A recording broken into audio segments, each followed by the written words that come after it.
ओम अज्ञानतिमिरन्धस्य ज्ञानाञ्जनशलाखया चक्षुरुन्मीलितं येन तस्मै श्रीगुरुवे नमः। नमो ओम विष्णुपादाय कृष्णप्रेष्ठाय भूतले श्रीमते भक्तिवेदान्तस्वामिन् इति नामिने। नमस्ते सरस्वते देवे गौरवाणी प्रचारिणे निर्विशेषा शून्यवादी पाश्चात्यदेशतारिणे। जय श्री कृष्ण चैतन्य प्रभु नित्यानंद श्री अद्वैत गदाधर श्रीवासदि गौर भक्तवृंद। हरे कृष्णा कृष्ण कृष्णा हरे हरे, हरे रामा राम राम हरे हरे। हरे कृष्णा। तो भगवान की ये बड़ी ही सुंदर लीला जो आदान प्रदान भगवान ने भक्त वत्सल के रूप में सुदामा ब्राह्मण के साथ में किया, वो अत्यंत महत्वपूर्ण है। उससे हम अनेकों महत्वपूर्ण पाठ हमारे जीवन के अंदर में समझ सकते हैं। तो ब्राह्मण सुदामा ये सब ऐश्वर्य देख करके जब उन्होंने देखा कि उनकी सारी की सारी नगरी जो है बदल गई है, उनकी जो छोटी सी झोपड़ी थी वो बड़े महल के रूप में बदल गई है, ये सब ऐश्वर्य को देख करके अनेकों प्रकार के विचार जो हैं ब्राह्मण सुदामा कर रहे हैं कि भगवान कितने दयालु हैं।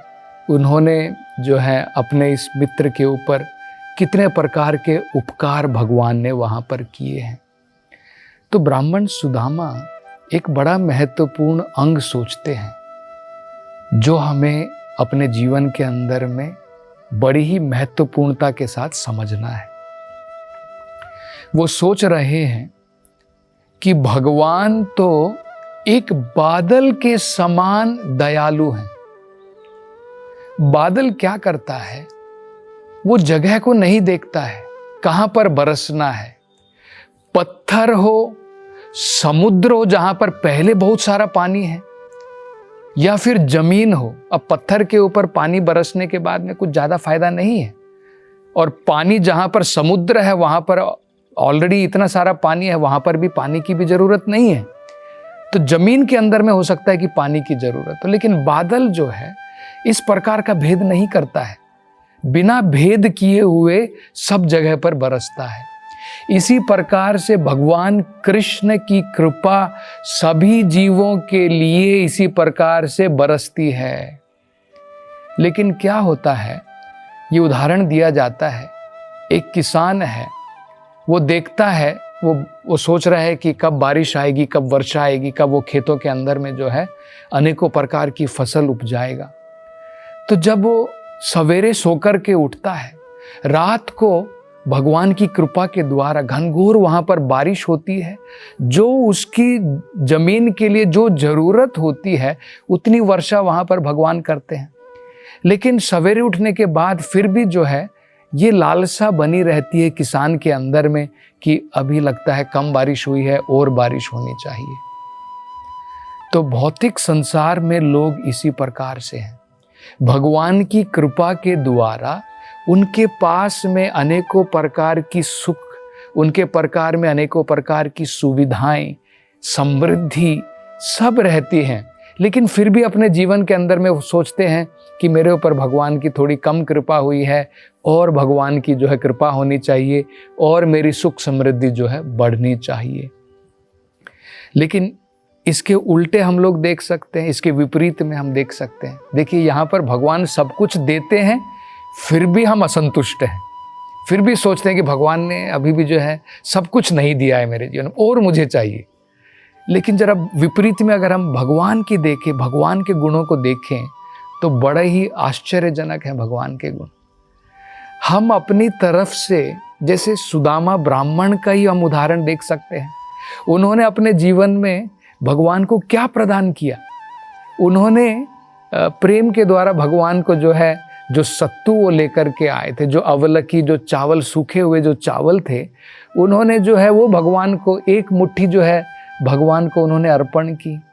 तो क्या भगवान उसके चावल के भूखे थे? तो भगवान तो आत्मनिर्भर हैं, भगवान तो उनको तो किसी भी चीज़ों की जरूरत भी नहीं है, सब कुछ भगवान के द्वारा ही दिया गया है। लेकिन फिर भी क्योंकि प्रेम से उन्होंने भगवान को अर्पण किया था, तो भगवान ने जो है इस प्रकार की तुच्छ भेंट को, एक छोटी सी भेंट, तुच्छ भेंट जो है संतुष्टि के साथ में भगवान ने जो है स्वीकार की। हम लोग भगवान सब कुछ देते हैं, हम लोग फिर भी संतुष्ट नहीं हैं, हम फिर भी सोचते हैं कि भगवान ने कम दिया है। लेकिन यहां पर देखिए भगवान के भक्त वत्सल के गुण किस प्रकार से हैं। हम जो हैं अपनी तरफ से तुच्छ भेंट भी अगर भगवान को प्रदान करते हैं, भगवान उसके द्वारा भी संतुष्ट हो जाता है। तो कितनी बढ़िया बात जो है ब्राह्मण सुदामा सोच रहे हैं भगवान के विषय में, कि भगवान कितने दयालु हैं, कितने सर्वश्रेष्ठ भगवान हैं। तो ये एक बड़ा महत्वपूर्ण जो है अंग हम इसके द्वारा समझ सकते हैं। आगे ब्राह्मण सुदामा जो हैं वो भगवान से प्रार्थना करते हैं कि भगवान आपने मुझे ये सब सुख समृद्धि ऐश्वर्य सुविधाएं मेरे बिना मांगे ही आपने जो है सब कुछ मुझे प्रदान कर दिया है। ये भगवत गीता में भी भगवान कहते हैं, देखिए कितना बढ़िया है, हमें जो है मांगने की जरूरत भी नहीं पड़ती है। सुदामा ब्राह्मण ने कुछ भी भगवान से मांग नहीं की है, लेकिन भगवान अपने भक्तों की जरूरतों को समझते हैं। जिस प्रकार से क्या हमें पिताजी के पास में जा कर के रोज मांगने की जरूरत पड़ती, पिताजी आज मुझे सवेरे का भोजन प्रदान कीजिए, पिताजी मुझे दोपहर का भोजन प्रदान कीजिए, पिताजी मुझे ये चाहिए। हमारे पिताजी जो हैं वो जिम्मेदार व्यक्ति हैं, वो जानते हैं अपने संतान की उनकी क्या जरूरतें हैं, वो जरूरतों को पूरा करते हैं। ठीक इसी प्रकार से भगवान जो है अपने भक्तों की जरूरतों को बिना मांगे भी भगवान जो है जो उनको चाहिए वो पूर्ण करते हैं। कई बार जब भगवान अगर नहीं देते हैं तो हमें समझना चाहिए कि हम उतने जिम्मेदार अभी नहीं हैं। तो कई बार जब भगवान देखते हैं कि अभी सही प्रकार से इसने जिम्मेदारी जीवन के अंदर में नहीं ली है, तो हो सकता है कि भगवान हमें जो है अनेकों प्रकार के सुविधाएं और ऐश्वर्य प्रदान ना करे, क्योंकि जनरली हम लोग जानते हैं कि वो सब आने के बाद में लोग भगवान को भूल जाते हैं। वो भी तो भगवान की एक कृपा ही होती है, वो हमें समझना है। जब व्यक्ति जिम्मेदार हो जाता है, तब जिस प्रकार से पिताजी तिजोरी की चाबी भी अपने बेटे को, अपनी संतान को दे देता है, भगवान भी इसी प्रकार से जो जरूरतें हैं भक्त की भगवान प्रदान करता है। भगवत गीता में भगवान स्वयं ये कहते हैं, भगवान क्या कहते हैं? भगवान कहते हैं जो भी भगवान की भक्ति में सही प्रकार से लगा हुआ है, योगक्षेमम व्याहामि अहम। वो कहते हैं मेरे भक्त की जो भी जरूरतें हैं मैं स्वयं उसको पूर्ण करता हूं। देखिए भगवान ने स्वयं जो है अपने, भगवान ने कर्म के द्वारा नहीं, भगवान ने स्वयं अपनी कृपा के द्वारा ब्राह्मण सुदामा के पूरे जीवन को जो है बदल दिया। इसी प्रकार से अगर हम निष्ठा के साथ में भगवान की भक्ति में लगे हैं तो हमारे जीवन में जो भी जरूरतें हैं उसमें कोई कभी कमी नहीं आएगी। तो ब्राह्मण सुदामा जो है ये इस प्रकार से सोच रहे हैं। तो भगवान से वो प्रार्थना करते हैं कि भगवान आपने मेरे बिना मांगे सब धन दौलत ऐश्वर्य सुख सुविधाएं सब प्रदान किए, भगवान मुझे इन सब की कोई ज़रूरत नहीं है, और आपने ये प्रदान की है, इसको मैं प्रसाद के रूप में ग्रहण करूंगा। ये भी बड़ा महत्वपूर्ण है। क्या हम इतना नहीं सोच सकते हैं अपने जीवन के अंदर में जो भी भगवान ने हमारे जीवन में दिया है सब भगवान का प्रसाद है, सब भगवान की कृपा है। तो अगर भगवान का प्रसाद है, भगवान की कृपा है, तो हमें क्या करना है? उसका गलत प्रयोग नहीं करना है इंद्रिय तृप्तियों के लिए। वो आसुरिक वृत्ति होती है। रावण के पास में भी ऐश्वर्य था, हिरण्यकशिपु के पास में भी ऐश्वर्य था। आप देखिए जो नाम है हिरण्यकशिपु, इसका मतलब क्या होता है? हिरण्य का मतलब होता है सोना गोल्ड, और कशिपु का मतलब होता है आरामदायक बिस्तर। आसुरिक व्यक्ति यही चाहता है, बहुत धन दौलत ऐश्वर्य, और किस लिए? जिस प्रकार से आराम करके बिस्तर के ऊपर जो है सोता है, अनेकों प्रकार की भौतिक इंद्रियों के सुखों को भोगता है, उसे आसुरिक जीवन कहा जाता है।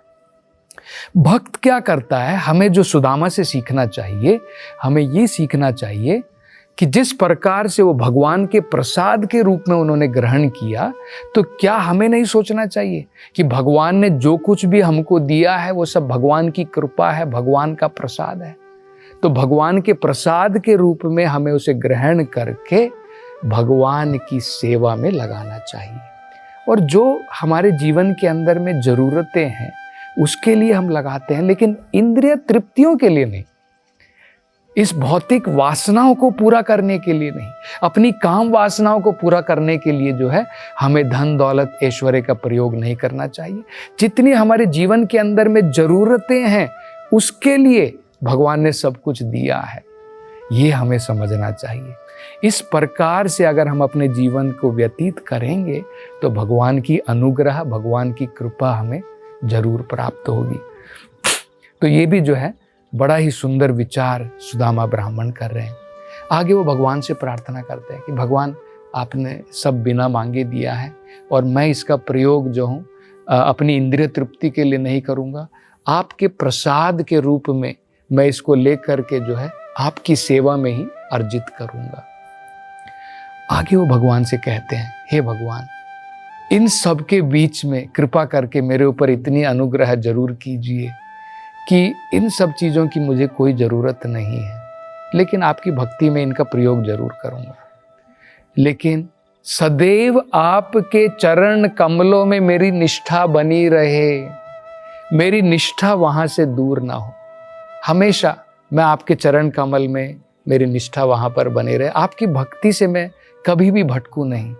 ये भी हमें भगवान से प्रार्थना करनी चाहिए।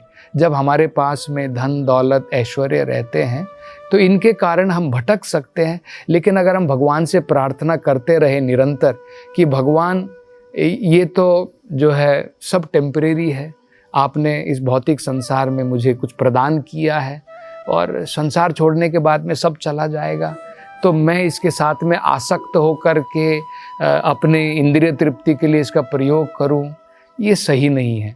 भगवान आप मेरे ऊपर कृपा बनाए रखिए, मैं इसका सही प्रकार से प्रयोग करूं और आपकी भक्ति में हमेशा मैं लगा रहूं। ये बड़ा महत्वपूर्ण है। जैसे देखिए, बड़ा सुंदर उदाहरण दिया जाता है। एक चाकू जो होता है उसका दो प्रकार से प्रयोग किया जा सकता है। चाकू को आप किसी का मर्डर भी कर सकते हैं, किसी को मार भी सकते हैं, और उसी चाकू के द्वारा डॉक्टर जो होता है, जो सर्जन होता है, वो सर्जरी करके किसी की जान भी बचा सकता है। चाकू तो वही है, अलग अलग प्रयोग किए जा सकते हैं। इसी प्रकार से जो धन दौलत ऐश्वर्य है उसके भी इस प्रकार से दो प्रकार के प्रयोग किए जा सकते हैं।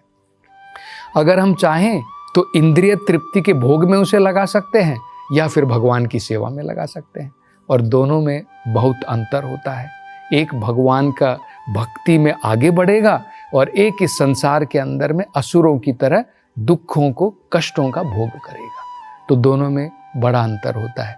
तो इसलिए ब्राह्मण सुदामा जो है भगवान से प्रार्थना करते हैं, और भागवतम में कहा है इसका फल क्या मिला।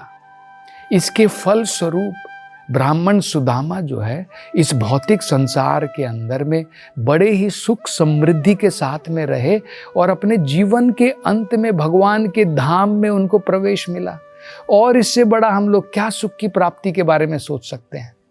हम इस संसार में रहें, स्वर्ग लोक के इंद्र से भी ज़्यादा बढ़िया जो है अगर भगवान हमें सुख सुविधाएं प्रदान करते हैं भगवान की सेवा करने के लिए, और इस संसार को छोड़ने के पश्चात हम सीधा वैकुंठ धाम में, वैकुंठ का मतलब होता है विगत कुंठा यस्मात्, जहाँ पर कोई भी चिंताएं नहीं है, जो सब प्रकार की भौतिक चिंताओं से मुक्त है, वो भगवान का वैकुंठ धाम है। भौतिक संसार क्या है, हर एक पग के ऊपर यहाँ पर चिंता, हम लोग मग्न हैं। पैसा नहीं है तो भी चिंताएं हैं, पैसे हैं तो भी चिंताएं। जब पैसे नहीं है तो चिंता लगी रहती है हमें अगले दिन क्या करना है। जब बहुत ज्यादा पैसा आ जाता है तब चिंता बनी रहती है कि कोई आकर के चोरी ना कर ले, डाका ना डाल ले। हम चिंता से मुक्त कब होते हैं? तो ये हमें समझना है। लेकिन ब्राह्मण सुदामा के बारे में बताया है, इस जीवन में भी जब वो रहे, संतुष्टि के साथ में रहे, समृद्धि के साथ में रहे, और जब इस जीवन को छोड़ने के पश्चात वो भगवान के वैकुंठ धाम में, भगवान की भक्ति में वहां पर लगे रहे।